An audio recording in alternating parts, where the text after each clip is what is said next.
Welcome friends, welcome to India சமையல். இன்றைக்கி வீடியோவில் இந்த மழை சீசனுக்கு டக்குன்னு ஏதாவது ஒரு ஸ்நாக்ஸ் சாப்பிடணும்னு தோணுச்சுன்னா ஒரு வாழைப்பழம் இருந்தால் போதும்.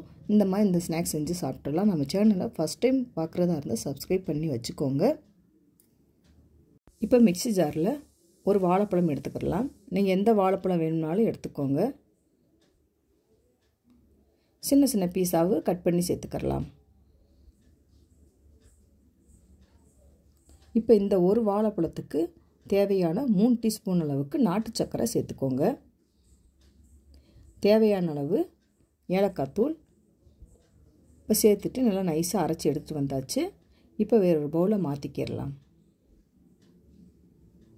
இப்போ நம்ம ஒரு வாழைப்பழத்துக்கு தகுந்தாப்பில் தான் நம்ம தோசை மாவு ஊற்ற போகிறோம்.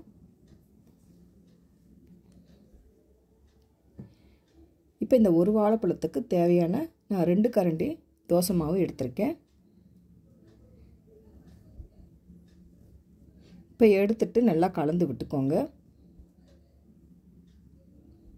உங்களுக்கு ஸ்வீட் கரெக்டாக இருந்துச்சுன்னா போதும். கொஞ்சம் கம்மியாக இருந்துச்சுன்னா இன்னும் கொஞ்சம் நாட்டு சர்க்கரையை சேர்த்துக்கோங்க. இப்போ ஒரு தோசை தவாவில் 1 டீஸ்பூன் அளவுக்கு நெய் சேர்த்துக்கிடலாம். நெய் சேர்த்துட்டு இந்த மாவு ரொம்பையும் போல்டாக ஊற்றாமல் ரொம்ப தின்னாக ஊற்றாமல் இந்தளவு மீடியம் சைஸாக நீங்கள் ஊற்றிக்கோங்க. ஸ்டவ்வை லோ ஃப்ளேமில் வச்சு தான் நம்ம குக் பண்ணணும், இல்லைன்னா கரியிரும். இப்போ பார்த்தீங்கன்னா திருப்பி போட்டுடலாம். இப்போ 2 பக்கமும் நல்லா கோல்டன் ப்ரௌன் வந்த பிறகு எடுத்துடலாம். ரொம்ப சிம்பிளான ஒரு ஸ்நாக்ஸ் ரெசிபி, டக்குன்னு பண்ணிடலாம். தோசை மாவு இருந்தால் போதும். ஒரு வாழைப்பழம் நாட்டு சர்க்கரையை வச்சு சிம்பிளான முறையில் உங்களுக்கு நான் செஞ்சு காமிச்சிருக்கேன். நம்ம சேனலில் போடுற வீடியோ உங்களுக்கு பிடிச்சிருந்துச்சுன்னா சப்ஸ்கிரைப் பண்ணிக்கோங்க.